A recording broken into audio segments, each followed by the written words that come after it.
एक छोटे से गांव में रमेश नाम का एक किसान रहता था। उसके पास ज्यादा जमीन नहीं थी, लेकिन आंगन में कुछ मुर्गियां थीं। रमेश रोज सुबह उठकर सबसे पहले मुर्गियों के दड़बे में जाता और अंडे इकट्ठा करता। यही अंडे उसके घर की रोजी रोटी का सहारा थे। शुरू में सब ठीक चलता रहा, हर सुबह टोकरी भर जाती थी। लेकिन एक दिन रमेश ने देखा, एक मुर्गी का अंडा गायब है।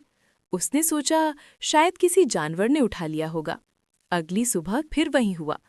फिर तीसरे दिन भी एक अंडा कम मिला। अब रमेश को चिंता होने लगी। उसने सोचा, हर रोज एक ही मुर्गी का अंडा क्यों गायब हो रहा है। रात को रमेश ने फैसला किया कि आज वो जाग कर निगरानी करेगा। सब सो गए, लेकिन रमेश चुपचाप एक कोने में बैठ गया। चांदनी रात थी। थोड़ी देर बाद उसने देखा, वही मुर्गी धीरे धीरे अपने अंडे के पास गई। उसने चोंच से अंडा उठाया और दबे पांव जंगल की ओर चल दी। रमेश हैरान रह गया।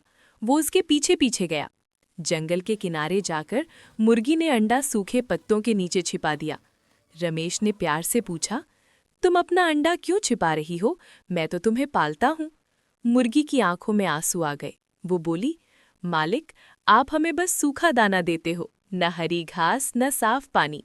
हम भूखी रहती हैं, इसलिए डर लगता है कि हमारे बच्चों का क्या होगा। रमेश को अपनी गलती समझ आ गई। अगले ही दिन से उसने मुर्गियों को अच्छा खाना देना शुरू किया, मक्का, हरी सब्जियां और साफ पानी। मुर्गियां खुश रहने लगीं। कुछ दिन बाद वही मुर्गी फिर अंडा देने लगी। लेकिन एक दिन रमेश ने देखा, वो मुर्गी बैठकर रो रही है। रमेश घबरा गया। उसने पूछा, अब क्या हुआ? खाना भी अच्छा है। मुर्गी बोली, मालिक, खाना तो अच्छा है, लेकिन आप हमें समय नहीं देते, हमसे बात नहीं करते। हम भी प्यार चाहते हैं। रमेश की आंखें भर आईं। उसे समझ आया कि सिर्फ जरूरतें पूरी करना ही काफी नहीं, प्यार और सम्मान भी बहुत जरूरी होता है। उस दिन से रमेश रोज मुर्गियों के पास कुछ देर बैठने लगा। उनसे बातें करता, प्यार से सिर सहलाता। अब मुर्गियां खुश थीं, अंडे भी ज्यादा आने लगे।